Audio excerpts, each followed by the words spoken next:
జై Sriram. Good morning రేఖ. జై శ్రీరామ్. శుభోదయం అండి. ఏం చేస్తున్నా? ఇదిగో మీకు కాఫీ పెడుతున్నాను, ఎగ్స్ ఉడకబెడుతున్నాను. ఇవాళ వెన్స్డే కదా, ఎగ్స్ ఉడకబెడుతున్నాను అనమాట. ఏం కర్రీ ఏంటి ఇవాళ ఎగ్స్ తో మామిడికాయ కోడిగుడ్లు పులుసు అండి. అయితే బాగుంటుంది కదా, మామిడికాయ వేసి కోడిగుడ్లు వేసి పులుసు పెడతాను. నీ సంగతి ఏంటి? ఏం సంగతి? అటు ఇటు తిరుగుతున్నావు, ఆవకాయ పడతాం మానేసావు. ఇవాళ ఆవకాయ తెస్తాను, ఆవకాయ పట్టే.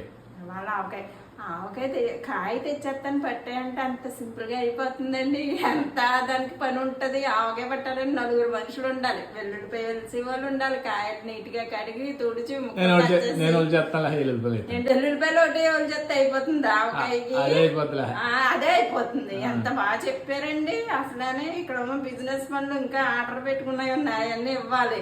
ఆవకాయ అంటే మామూలు విషయం కాదు. సర్లేండి, మరి ఇంకేం చేస్తాం, తెచ్చుకుని పురమాయించారేటికాయ అలా చెప్పకుండా పురమాయించేయండి. చేసి దాన్ని ఉన్నాను కదా అని. లేకపోతే ఏం చేస్తారు? ఏం చేస్తారు? ఏం చేస్తాం మరి? అదే తెచ్చి సగం పెట్టేసి చేసే అంటారు. మా బాధలు ఎవరికి చెప్పుకో మేము. ఈ ఎండలో ఒక వైపు నుంచి వంట చేయడానికే బాధ అంటా ఉంటే ఆవకాయ అంటే ఇంకెంత బాధో.